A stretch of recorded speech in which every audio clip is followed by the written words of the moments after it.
The night was not just cold, it was deadly cold, the kind of cold that bites your skin and steals your breath before you even realize it is gone.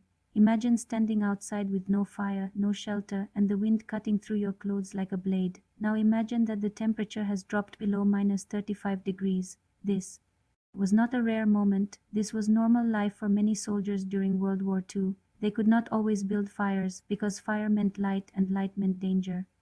Enemy eyes could see them and enemy guns could find them, so they had to stay warm without being seen, and that is where one simple item became a quiet lifesaver, a blanket, but not just any blanket and not used in the way you might think. There was a trick, something passed from soldier to soldier, simple, silent, and powerful. Cold is not just something you feel, it is something that slowly takes control of your body until you cannot fight back. When your body gets too cold, it begins to shut down, your fingers go numb, your feet lose feeling, and your mind starts to slow without warning. This is called hypothermia, and many soldiers did not fall to bullets, they fell to the cold. At -35 degrees, even breathing hurts, the air burns your lungs and your sweat turns to ice against your skin. The worst part is when your body begins to feel warm again, because that false warmth means danger is close. So soldiers had to fight the cold every second of the night, with almost nothing to help them. No modern gear, no easy solution, just their knowledge and their will to survive. You might think the answer was simple, just build a fire and stay warm, but in war nothing is that easy. Fire gives off light, it creates smoke, and it tells the enemy exactly where you are hiding, so fire was not an option. Their clothing was heavy, but it was not always enough to stop the freezing wind that pushed through every gap. Many soldiers slept in shallow holes, some lay directly on snow, and the cold did not stay still, it moved with the wind and found every weak point. They needed a way to keep heat, not create it, because creating heat would expose them. That is when the idea of trapping body heat became the only real solution, and this is where the blanket trick began to take shape. A blanket may seem simple, something you throw over yourself and forget, but in extreme cold, using it the wrong way could still leave you freezing. Soldiers learned that laying a blanket loosely over the body allowed warm air to escape too quickly. It did not protect them enough, so they changed their method. Instead of using the blanket as a cover, they turned it into a shield. They wrapped it around their body carefully, not too tight and not too loose, leaving small pockets of air inside. These air pockets were important because air holds heat when it is trapped. The blanket became more than just cloth, it became a barrier that kept warmth close and stopped the cold from taking it away so easily. The real power of the blanket came from how it worked with layers. Soldiers used whatever they had, shirts, coats, scraps of cloth, anything that could add another level between their skin and the cold air. They wore these layers close to the body, then wrapped the blanket over them, but the key was balance. The outer layer needed to stay slightly loose, just enough to trap warm air inside without letting cold air rush in.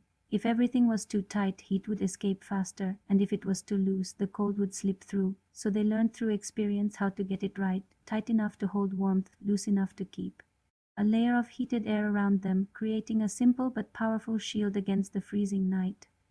Many people think cold comes from the air, but the ground can be even worse, pulling heat away from the body faster than the wind. Soldiers discovered this the hard way. Lying directly on frozen ground drained their warmth within minutes. So they adapted. They placed anything they could find between themselves and the earth, branches, bags, spare clothing, even straw when it was available. This layer acted as a barrier, slowing the loss of heat from below. Then they wrapped themselves with the blanket, protecting the top and sides.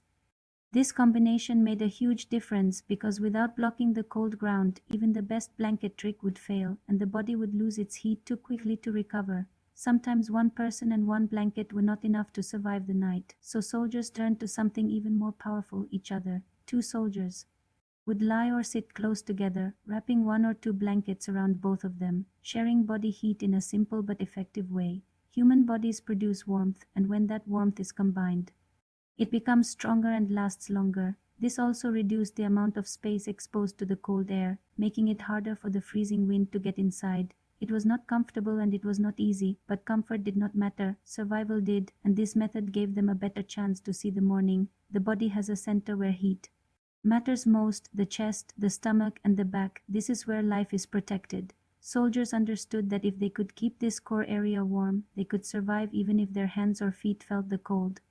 So they wrapped the blanket with purpose, focusing on the torso first, making sure the main source of body heat stayed protected.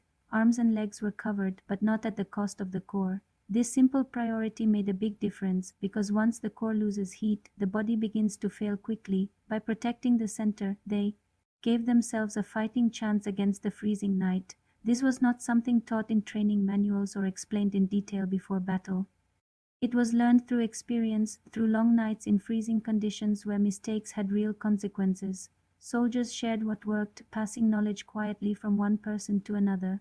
One man survives the night, he tells the next, and that man tells two more. Over time, the trick spreads, becoming a quiet rule among those who needed it most. Wrap smart, trap heat, stay off the ground, stay close. These simple ideas carried weight because they came from real survival, not theory, and in a war where every small advantage mattered, this knowledge saved lives. This story is not really about a blanket, it is about thinking under pressure and adapting to the worst conditions. The cold was an enemy that could not be seen, but it could be felt every second, slow and deadly. Soldiers could not fight it with weapons, so they fought it with knowledge and creativity. They used what they had, changed how they used it, and found ways to survive when survival seemed impossible.